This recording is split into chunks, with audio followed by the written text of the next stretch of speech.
I have this pretty bad habit of seeing something cool relating to a game and then I just kind of end up becoming absolutely obsessed with it for a while. Happened to me with Armored Core when 6 got announced this past December. Happened to me with the Xeno games when I saw a battle cutscene from Xenoblade 2 online. And back in 2018, I got really into the Devil May Cry series after DMC5 got announced at E3 that year. For those of you that don't know, Devil May Cry is a series of hack and slash action games with a heavy focus on combos and using various weapons to kill demons as stylishly as possible. The games are usually a pretty fun time, and today I wanted to put a quick spotlight on the first game in the series. Weirdly enough, Devil May Cry is the game in the series I hear the least about. I always hear people talk about how great DMC3 is, how DMC5 brought the series back in a big way, how DMC4 was kind of an unfinished mess, the reboot being what it was, and DMC2... Oh, we'll get to Devil May Cry 2. All I ever hear talked about with this game is the fact that it started as an original draft for Biohazard 4 and, well, this scene. I should have saved you.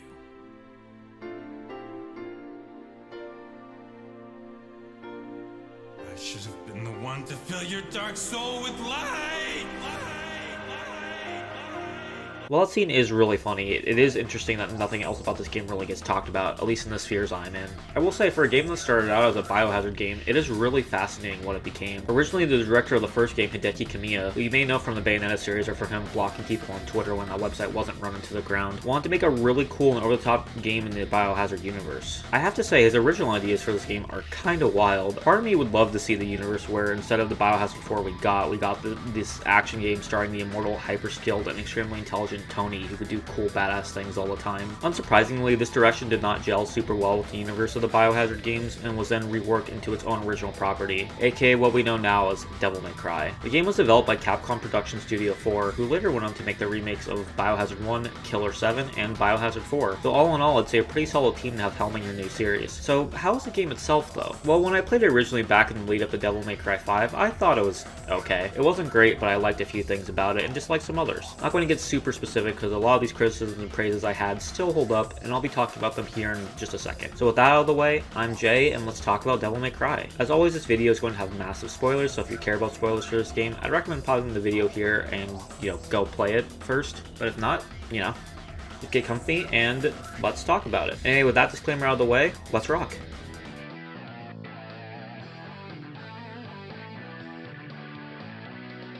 Devil May Cry starts with a short exposition dump telling us about Sparda, the legendary demon general who betrayed his master Mundus and sealed away the paths between hell and earth because he got horny for a human woman. From this, he had two sons, Dante and Virgil. And then he died. The game then properly starts with Dante chilling in his office at the Devil May Cry demon hunting agency as a lady named Trish shows up. Trish stabs Dante through the chest with a sword and is impressed by the fact that he doesn't die, so she offers him a job. The job in question is killing Mundus, who is trying to break back into the human world. Dante accepts this since he blames Mundus for the death of his mother and brother. It is then revealed that Trish looks startlingly like his mother. I'm sure this won't be important later. The two of them travel to this castle in the middle of nowhere where Mundus is supposedly trying to break back through into Earth. Trish just kind of leaves Dante to his own devices to figure out what's going on at this point, and she kind of just goes off and does whatever she wants. Dante then spends most of the game fighting his way through the castle, tearing apart demon puppets, ghost barbers, whatever this thing is, until he runs into Phantom, one of Mundus' new generals. Phantom and Dante exchange a few words before getting into a fight. Phantom runs off when you win and promises revenge. You kill him like 3 levels later, so it didn't exactly pan out for him, but props to trying. Dante kind of does this with all the generals except for Nello Angelo, who is supposed to be a legendary Dark Knight similar to Sparda. Dante loses the first fight with him, but Angelo stays him from killing him once he sees Dante's half amulet. I'm sure that won't be important later. Dante fights Nello Angelo 2 more times, and in the final encounter, it's revealed that Nello Angelo is actually Dante's long-lost brother, Virgil, who has given himself over to Mundus in order to grow stronger and gain more power. After Cain enabling him, you get his half of the amulet so that you can close the doorway to hell, and you can also mix Virgil's sword with your own in order to create the Force Edge, the true power of Sparda. Dante goes to hell, and then Trish shows up for a little bit, and she betrays us as we fight whatever this thing is for the 3rd time. It almost kills her, but Dante jumps in to save the day and prevent that from happening solely because he couldn't bear to let someone who looks like his mother die. Dante then goes to confront Mundus. We learn he created Trish to look exactly like Dante's mom just to lure him here. Dante gets injured saving Trish again. Trish supposedly dies, and then Dante gets enraged and uses the full power of Sparda to battle with Mundus. Dante kills him and leaves his father's sword and amulet with Trish's body while trying to get off the island before it collapses. Mundus survives being killed and comes back to corner Dante when he's too weak to truly fight back. Luckily, Trish also survived being killed and comes back in the nick of time to help save Dante. The two of them then escape in a plane, and the story ends with one of the most awkward line reads I've ever heard. Let's not forget, though, the Underworld's evil is still alive. They will someday return. There's no need to worry, right? Because the world has the legendary Dark Knight Dante and his sidekick. I was not exactly a big fan of this story, not gonna lie. It had more than a few issues, but I think the most pressing one is how nothing really has time to develop. We don't really get to learn much about any of the characters other than Dante since they show up so sparingly. We have 3 encounters with Virgil, but we only get one bit of characterization in the first encounter, and that's a bit with him seeing the amulet. Then we get a bit more of it in the final encounter with Dante, but doesn't exactly say much about who he is or why we should care about him as a character beyond him being Dante's brother. Trish is kind of emblematic of the problem that a lot of late 90s, early 2000s action movies had, where they had a cool action girl show up, do something tough, and then do nothing but be an accessory to the male main character for the rest of the story before maybe doing something cool or useful at the end. Actually, you know what? I'd argue Trish does less than that since she's not even there for most of the game. The most we get about her character is that she's tough, is hiring Dante to kill Mundus, and that she looks like Dante's mom. Surprisingly, this is still more than Mundus, whose entire personality is wants to take over the human world, needs to use Dante to get out. That's really it. They're all hollow characters that are pretty one-dimensional, except for Dante, who gets a bit more depth. It's not a lot, but Dante actually has a personality beyond his motivation, which instantly makes him the best character. It's not one with a lot of depth or anything, but his cocky attitude and tendency to show off alone gives him enough to at least feel like he has something to his character. I will say the characters being this flat is most likely in part because of how the game is structured. As I mentioned earlier, Trish just kind of leaves Dante to his own devices at the start of the game, and then Dante is more or less alone for the entire story. Characters come and go so fast in the narrative that it's really not possible for them to develop well, and because of this, a lot of the emotional bits just didn't land for me. Dante having to kill Virgil doesn't do anything for me because I barely know anything about Virgil at this point other than who he's related to. I didn't care about Trish's fake out death because I didn't know anything about Trish. At first I thought this was just because I had already played the game and kind of knew each story beat that was coming, but even for the people who watched me play it who hadn't seen the game before, it just didn't really land or feel as impactful as I think the devs wanted it to. I feel like this game's story has some cool concepts and a neat foundation for the series storyline and lore overall, but I just don't really think anything came together that well here. Granted, they may not have been going for a great story and may have been trying to go all in on the gameplay, which, you know, fair enough. That was the thing that a number of games were doing back then and some still do today, but it is what it is. So on that note, how did they do with the gameplay?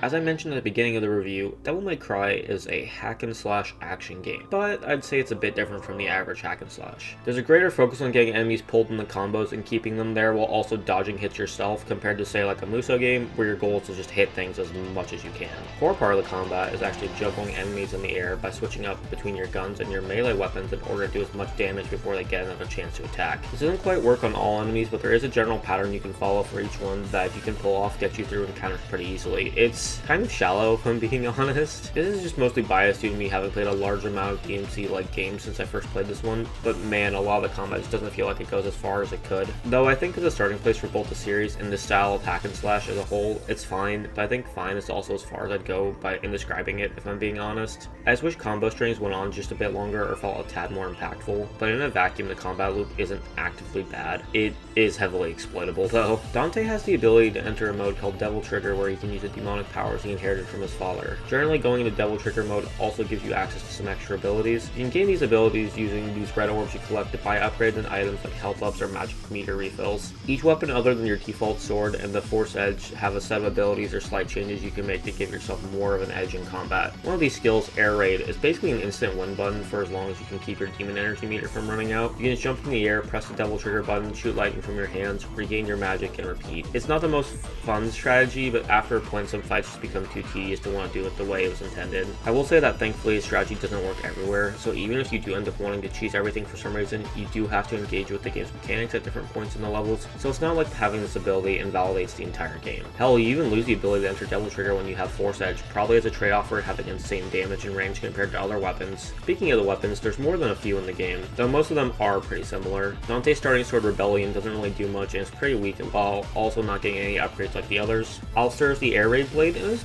generally pretty good. Also introduces some serious staple moves tied to it like Stinger, one of the best moves in the game. It's pretty decent all things considered, and I use it for the majority of the game. The other melee weapon is the Ifrit gauntlets. I love these things in the later games since hand-to-hand combat is generally the most satisfying thing to pull off in games like this in my opinion. However, here I wasn't a big fan of how they felt to use. It seemed like they didn't do much damage or really have a lot of fun to pull off moves compared to Alistair at the point you get it. And then by that point, even if you pump all your things into upgrading it, by the time it's actually feels useful, the game's pretty much over. Now that brings us to the guns, where you get a selection of the twin pistols Ebony and Ivory, the shotgun, the grenade launcher, the needle gun, and a nightmare laser. The pistols are just a standard range attack that's continuous fire and doesn't stun enemies too much, but does okay damage. The shotgun does a lot of damage and stuns while being a little slower than the pistols. It's generally the best gun in the game in my opinion. Next up, the grenade launcher does big damage, but also is a lot slower, so you're trade-off in the same way the shotgun does, but to a way bigger extreme. The nightmare with the continuous laser that does decent damage, but doesn't stun as far as I saw. Overall, the guns all feel alright in their own regard, but I just stuck to the shotgun most of the time since it felt like it had the most impact to it and generally was the most useful of all the weapons. You may have noticed I didn't include the needle gun in that little list because, well, the way the needle gun works is a bit different. You can only use this gun in the underwater sections the game just kind of has. They're not actively terrible like some water levels can be, but they're just kind of there. I'm not really sure why these were included if I'm being honest. Anyway, the needle gun just knocks enemies back slightly and does decent damage when you actually have to use it. It's nothing fancy, and the most I can say about the sections where you do use it is that it's not actively terrible. It just kind of feels pointless to me. On the topic of the level design for a second, I'll talk about this more towards the end of the video, but a lot of it feels like the game wasn't designed for the structure. The game is broken up into several 5 to 10 minute missions that have you constantly going back and forth through the castle map as you try to complete puzzles. The map feels like it wasn't really designed for this format of mission though, and I'll touch more on that later, but for now I do have to say I did enjoy the various little puzzles the game had throughout it. Most of my recent exposure to the genre, namely DMC5 and unfortunately Bayonetta 3, are kind of light on those, so it's a little refreshing to see some old-fashioned puzzles to break up the combat. You know, now that I said out loud, that was probably the point of the water section as well, just to break things up, but I still feel like they were kind of not as good as the puzzle sections or other ways the game broke up the same gameplay loop. The last part of the gameplay I want to touch on before moving on is the boss fights. These are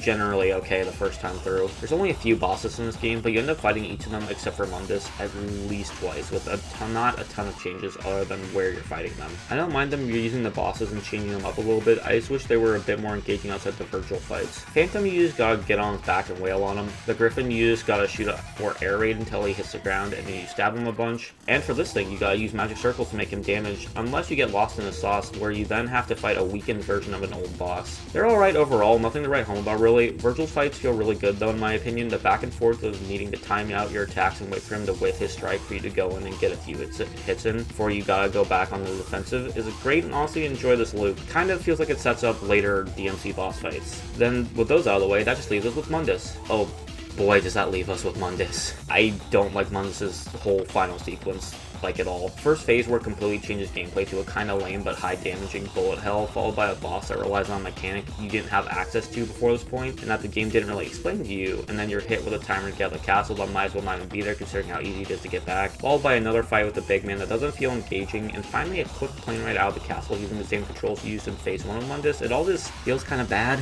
It feels like a lot of this was thrown in because it looked cool, but then they couldn't quite get it to control as well. The stuff with the mechanics in the on-foot Mundus fight feels like they just didn't really have time left in the game to give Dante these powers so the player can just get used to them beforehand, so they just threw them in here and hope people would figure it out. It's not game ruining by any means, and it's far from the worst final boss run I've seen in a game, but I just really disliked it. So if you couldn't tell, Devil May Cry is a bit of a mixed bag for me gameplay wise. I'll talk more on this in a bit, but I could see a lot of ideas start to take form here that would later go on to be important parts of the series. But here I just don't think it worked out super well. It's not actively bad, it's just not really good either, in my opinion.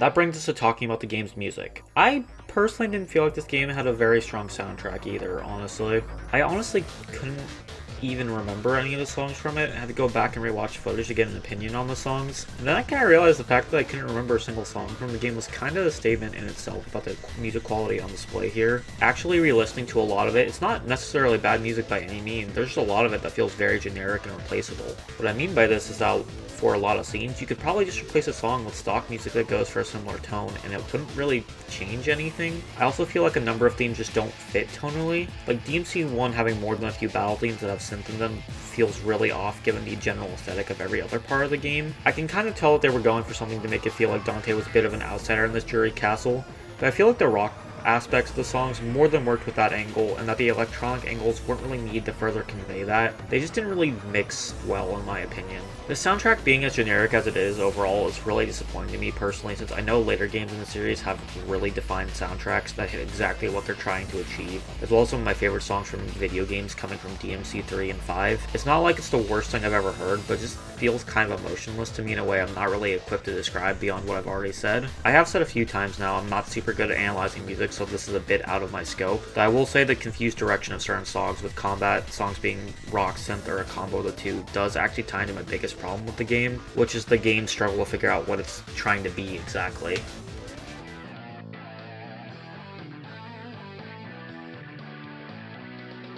Throughout this replay of the game, a thought was kind of stuck in the back of my head. I couldn't really put into words until a few days after finishing again, but this game feels like it's not fully realized.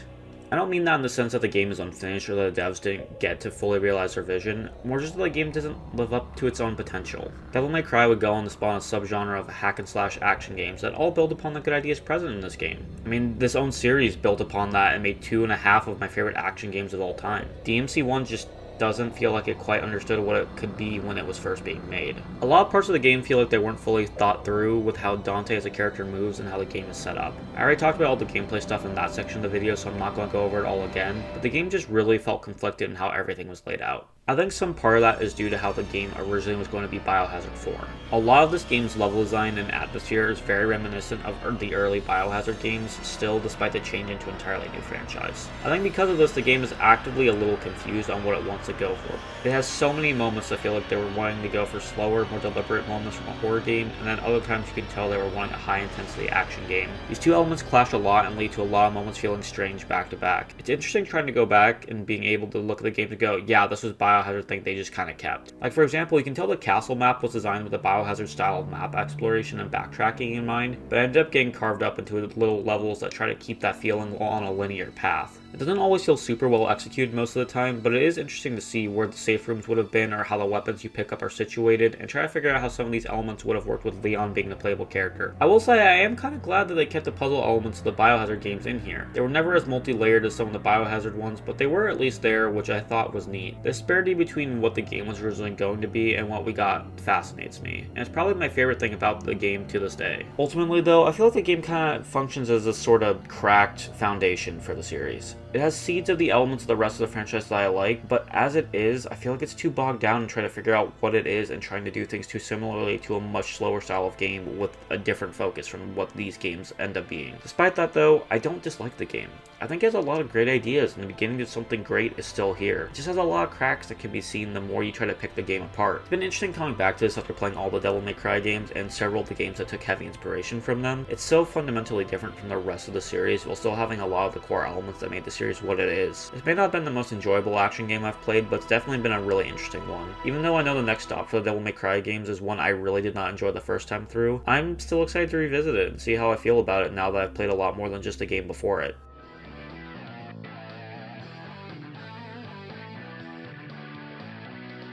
So, where does that put it on the tier list? Well, I'd have to say Devil May Cry lands directly in C tier. I know I've ragged on this game a lot, but I still don't really think the game is outright bad. It just kind of evens out to being pretty average, like I said earlier. I kind of figured this game would end up here going into the replay, since my original score for it when I first played it was around 6 out of 10, which I consider a C. It actually ended up being a 5 out of 10 on this replay just due to how lacking it felt in a lot of areas after experiencing the heights of the genre has to offer. Well, it's not really the game's fault. I can't help but just not like it as much this time around. Just my brain being dumb, I guess. Also, you may have noticed this is the first time I've actually mentioned number scores.